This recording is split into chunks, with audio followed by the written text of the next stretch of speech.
இன்றைய தினம் 104வது அத்தியாயம்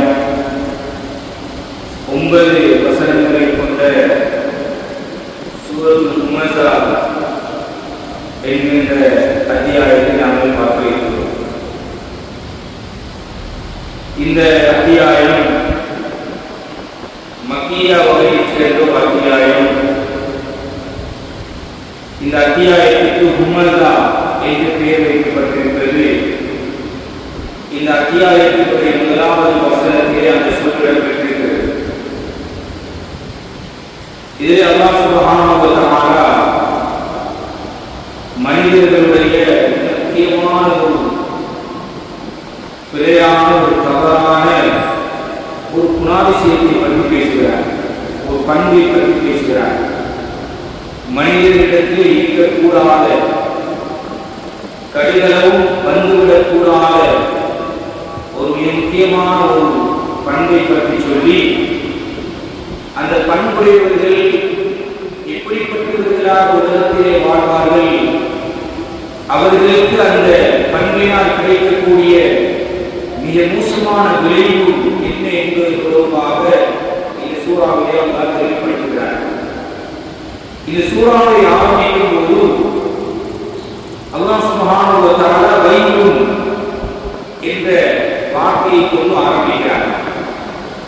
வைலும் என்பதற்கு அறிஞர்கள் நரகம் என்ற கருத்தையும் சொல்லியிருக்கிறார்கள்.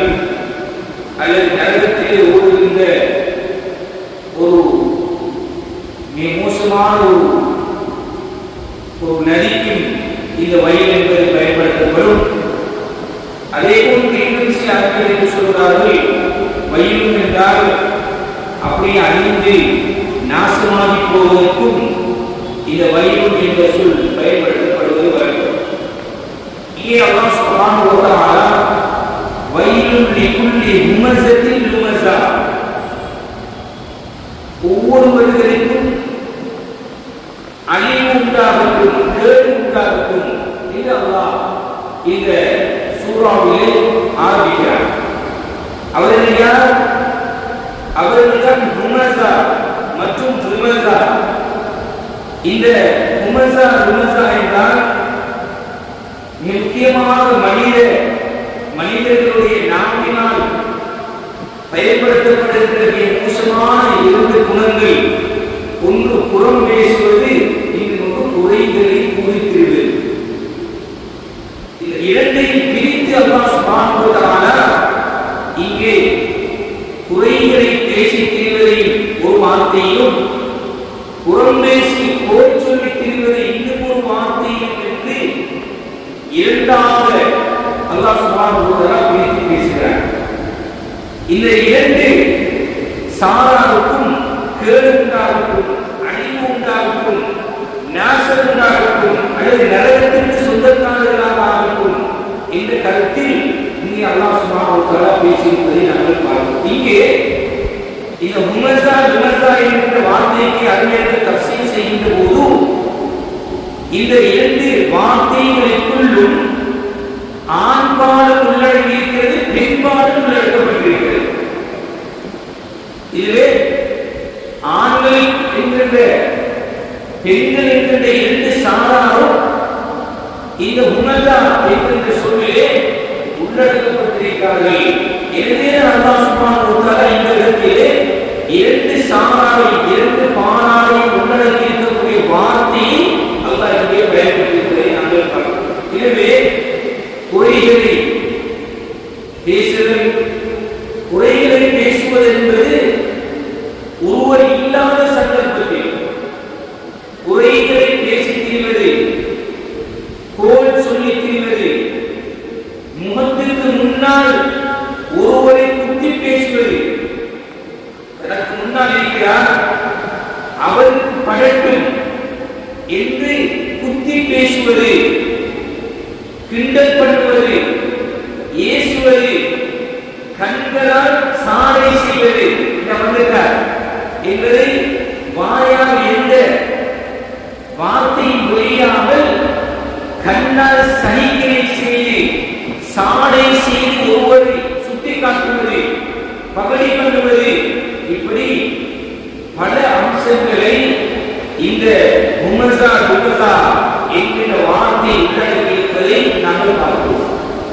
சூரத்துல் ஹுஜராத்தில் அல்லாஹ் சுப்ஹானஹு வ தஆலா 49வது வசனத்திலே மிக கடுமையான ஒரு பாவம் இந்த சைக்கிளை கண்சாலை செய்வது என்பதை அல்லாஹ் கூறியிருப்பதை நாங்கள் பார்க்கிறோம். எனவே கண்ணியமானவர்களே, அல்லாஹ் இந்த வசனத்தை எப்படி ஆரம்பிக்கிறான்? அந்த அறிக்கையில் ஓதுகின்ற வசனம் வயலுள்ளி குள்ளி முமஸத்தில் முமஸா, புறம்பேசி குறை கூறி திரிபவர்களுக்கு அழிவு உண்டாகட்டும், நாசம் உண்டாகட்டும் என்று சொல்லிவிட்டு அவர்களுடைய பண்புகளை பற்றி அல்லாஹ் சொல்கிறார். அல்லது அவர்கள் எத்தகையவர்கள் என்றால் ஜமாஅமாலன் முஅத்ததா, அவர்கள் பொருளாதாரத்தை தங்களுடைய செல்வத்தை சேகரித்துக் கொள்வார்கள், செல்வங்களை சேகரிப்பார்கள். ஆனால் அதனை நல்வழியில் செலவு செய்யாது அதனை எண்ணி எண்ணி எண்ணி கணக்கிட்டு வைத்துக் கொள்வார்கள் என்று அல்லாஹ் சுப்ஹானஹு வ தஆலா இப்படி புறம்பேசி தெரியக்கூடிய கோல் சொல்லி தெரியக்கூடியவர்களுடைய சில பண்புகளை பற்றி அல்லாஹ் இங்கே சொல்வதை நாங்கள் பார்க்கிறோம். கண்ணியமான பெரியவர்களே, சகோதரர்களே, அல்லாஹ் இப்படி சொல்லிவிட்டு பொருளாதாரங்களை சேர்ப்பார்கள், ஆனால் நல்ல வழியில் செலவு செய்ய மாட்டார்கள் என்று சொல்லிவிட்டு 3வது வசனத்தில் அல்லாஹ் சொல்கிறார், யக்ஸபு அன்ன மாலஹு அஹ்லதா, நிச்சயமாக அவர்களது செல்வம் அவனை இந்த உலகத்திலே மரணிக்கின்றி வாழ வைக்கும் நிலைத்திருக்க செய்யும் என அவன் எண்ணிக்கொண்டிருக்கிறான். அவன் நினைக்கிறான், இந்த காசு எனக்கு போதும், இந்த பொருளாதாரம் எனக்கு போதும், இந்த வசதி வாய்ப்பு, இதனால் உலகத்தினால் எதையும் செய்யலாம், எதையும் சாதிக்கலாம், எதையும் வாங்கலாம் என்ற எண்ணத்தோடு மனிதன் வாழ்ந்து கொண்டிருக்கிறார்.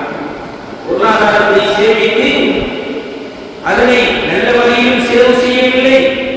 அதே நேரம் இந்த பொருளாதாரம் தான் என்னை இந்த உலகத்திலே நிலைத்திருக்க செய்யும். அது மட்டுமல்ல, இந்த பொருளாதாரத்தை பாவமான வழியில் அவர் சேகரிக்கிறார். பல விடயங்களை உள்ளடக்கியதாக அல்லாஹ் சுப்ஹானஹு வ தஆலா 3 வசனங்களை பேசியிருப்பதை நாங்கள் பார்க்கிறோம். இந்த 3 வசனங்களுடைய எதிரொலிதான் இதற்கு பின்னால் வருகின்ற 4 முதல் 9வது வசனம் வரைக்குமான அதிபயங்கரமான கண்டனையை பற்றி அல்லாஹ் சொல்கிறார். என்ன சொல்கிறார்? இவர்கள் கல்லா லயிம்பதன்ன பில் ஹுதமா, அவர்கள் அவ்வாறு எட்டுவது போன்று அல்ல. இந்த உலகத்தில் இந்த காசி மனம் தான் நிரந்தரம், இது என்ன பாதுகாக்கும், இது என்ன உலகத்தில் வாழ வைக்கும் என்று எண்ணுகிறாரே, இப்படி அவர் எண்ணுவது போன்று அல்ல. நிச்சயமாக லயிம்பதன்ன பில் ஹுதமா, ஹுதமாவிலே அவர் அறியப்படுவார். நரகத்தை பற்றி அல்லாஹ் நரகத்திற்கு ஒவ்வொரு பெயர் வைத்திருக்கிறார். ஹுதமா என்பது நரகத்துடைய பெயர்களில் ஒன்று. இந்த பண்புள்ளவர்கள் ஹுமஸா புறம்பேசி திரிவது, கோல் சொல்லி திரிவது, பொருளாதாரத்தை விளையாடு முறையிலே ஈட்டி அதனை நல்வழியில் செலவழிக்காமல் அதனை அப்படி இப்படி கணக்கிட்டுக் கொண்டிருப்பது, அதுதான் என்னை நிரந்தர வாழ்க்கைக்கு போதுமானது என்று நினைத்திருப்பது, யாவர்கள் எல்லோருக்கும் சேர்த்து அல்லாஹ் சொல்கிறான், அவர்களை குத்தமானே அறியப்படுவார்கள். குத்தமா என்றால் என்னவென்று இதுதான் உங்களுக்கு அறிவித்தது அல்லாஹ் கேட்கிறார். பொதுவாக அல்லாஹ் ஒரு மக்களுக்கு விழிப்பூட்ட விரும்பினால் அல்லாஹ் விஷயத்தை சொல்லிவிட்டு அதை கேள்வியாக கேட்பான். இன்னும் செல்லம் கதிர் وما أدراك ما ليلة القدر القارية ما القارية وما أدراك ما القارية. இப்படி அல்லாஹ் அந்த சொல்லை சொல்லிவிட்டு அந்த சொல்லை கேள்வியாக கேட்பார். அப்படித்தான் இங்கே கேட்கிறார், கல்லா லயிம்பதன்ன பில் ஹுதமா وما أدراك ما الهدما. ஹுதமா என்றால் என்னவென்று உங்களுக்கு அறிவித்தது சொல்லிவிட்டு அல்லாஹ் சொல்றார். ஹுதமா என்றால் என்னவென்று தெரியுமா? நாருல்லாஹில் மூக்கதா, மூட்டப்பட்ட நரக நெருப்பாகும். அதுதான் கடுமையான மூட்டப்பட்ட கடுமையான உலகத்துடைய நெருப்பை 70 மடங்கு நெருப்பு அதுதான் புத்தமா நாருமானி மூக்கலா மூட்டப்பட்டிருக்கின்ற நெருப்பு அல்லதி தத்தெளிவாய் அஃபீலா அந்த நெருப்பு எப்படிப்பட்டது என்றால் உடலில் பட்டவுடன் அப்படி இதயங்களுக்கு அப்படியே மூடத்து செல்லும் அல்லதி தத்தெளிவாய் அஃபீலா இந்த தஃசீருடைய அறிஞர்கள் சொல்கின்ற போது பொதுவான மனிதனுடைய உடலிலே நெருப்பு பட்டால் அது அப்படியே உடலில் பட்டால் உள்ளப்படைக்கு போகும். அல்லாஹ் குர்ஆனில் ஏன் விசேஷமாக இதனை சொல்கிறார்? அல்லதி தத்தெளிவாய் அஃபீலா நெருப்பு பட்டவுடனேயே அது அந்த நெருப்பு இதயங்களை சென்றடையும் என்று ஏன் விசேஷமாக அல்லாஹ் குர்ஆனில் சொல்கிறார் என்றால் உலகத்துடைய நெருப்பு மனிதனை படுகின்ற போது உள்ளத்துக்கு அந்த நெருப்பு போய் உள்ளத்தை கரியாக ஆக்குவதற்கு முன்னர் அவனுக்கு மரணம் வந்துவிடும், மௌத்து வந்துவிடும். அதனுடைய அந்த தாக்கத்தை அந்த உள்ளம் பத்துகின்ற எரிகின்ற வேதனையை அவனால் உணர முடியாது. ஏன்? அவன் மரணித்து வருகிறார். ஆனால் இங்கே அல்லாஹ் சொல்லக்கூடியது அப்படியானதல்ல.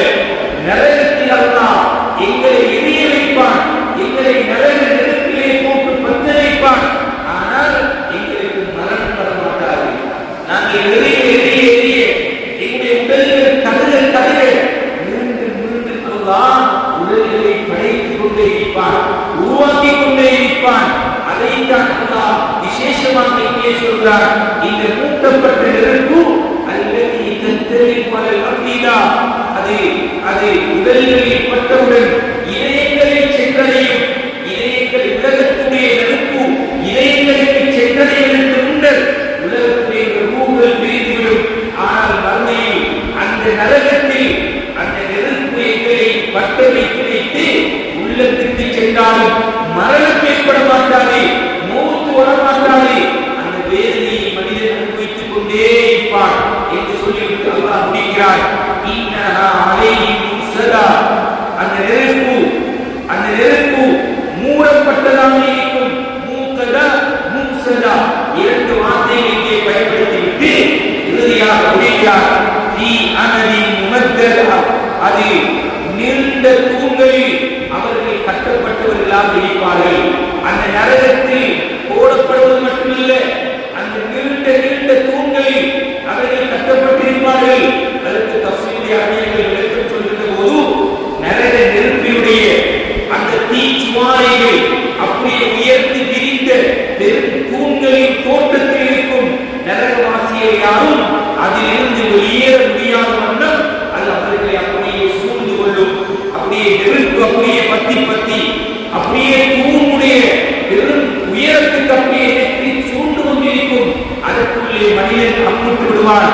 அவனால் அதிலிருந்து கடற முடியாது என்கிற விளக்கத்தையும் இரண்டாவது விளக்கத்தை சொல்கிறார்கள். நரகவாசிகள் இரும்பிலான பெரும் தூண்களில் அடைக்கப்பட்டு அவர்கள் அதிலிருந்து வெளியேற முடியாத வண்ணம் வேதனை செய்யப்படுவார்கள். மூன்றாவது விளக்கத்தை சொல்கிறார்கள்.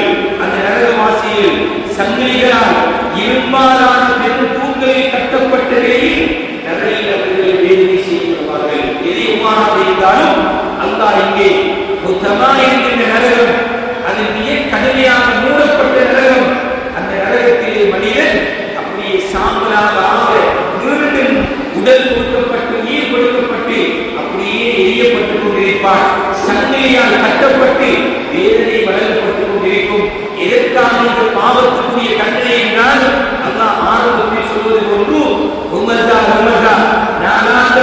நாங்கள் அறிந்தோ அறியாமலோ தெரிந்தோ தெரியாமலோ நாங்கள் பாவிக்கின்ற வார்த்தையை அடுத்தவர்களுடைய உள்ளங்களை கோவலிக்கின்ற வண்ணம் அடுத்தவர்களை புறம் பேசி அடுத்தவர்களுடைய அவதூறுகளை சொல்லி விட்டு கட்டி அவர்களுடைய உள்ளங்களை குத்தி கதைத்து சாலையால் அவருடைய மனங்களை நோகடித்து அவருடைய உளரீதியான பிரச்சனைகளுக்கு உள்ளாக்கி இப்படி பல்வேறுபட்ட அசோதனைகளுக்கு ஆளாக்குவோமே. இப்படிப்பட்டவர்களுக்கான தண்டனை குர்ஆனில் நேரடியாக சொல்லிவிட்டார். என்கின்ற நரகநெருப்பு கட்டப்பட்டு சங்கிலியால் கட்டப்பட்டு உயர்ந்த தூண்களில் கட்டப்பட்டு இவர்களுக்கு வேதனை என்று அல்லாஹ் தெளிவாக சொல்லியிருக்கிறார். எனவே மிக ஆபத்தான மிக எச்சரிக்கையான ஒரு சூரா இந்த சூரத்துல் ஹுமஸா என்கின்ற இந்த அத்தியாயம். நாங்கள் அடிக்கடி ஓதுகிறோம், கருத்து தெரியாமல் ஓதுகிறோம். ஆனால் இனி நாங்கள் இதை ஓதுகின்ற போது அல்லது ஓதுவதை கேட்கின்ற போது ஒரு கவலையோடு இந்த இந்த இந்த பாவத்துக்குரியவராக நான் ஆகிவிடக் கூடாது என்கின்ற எண்ணத்தோடு இதை நாங்கள் ஓட வேண்டும், அடிக்கடி படிக்க வேண்டும், வாசிக்க வேண்டும், படிப்பே வேண்டும். அல்லாஹ் சுப்ஹானஹு வ தஆலா இந்த குர்ஆனுடைய வசனங்களை அனைத்து படித்து அதிலே படிப்பினை பெற்ற நன்மக்களாக அல்லாஹ் சுப்ஹானஹு வ தஆலா எங்கள் அனைவரையும் ஆக்கியருள் புரிவானாக. வ ஆகிரு தஅவானா அல்ஹம்துலில்லாஹி ரப்பில் ஆலமீன். அஸ்ஸலாமு அலைக்கும் வ ரஹ்மத்துல்லாஹி வ பரகாத்துஹு.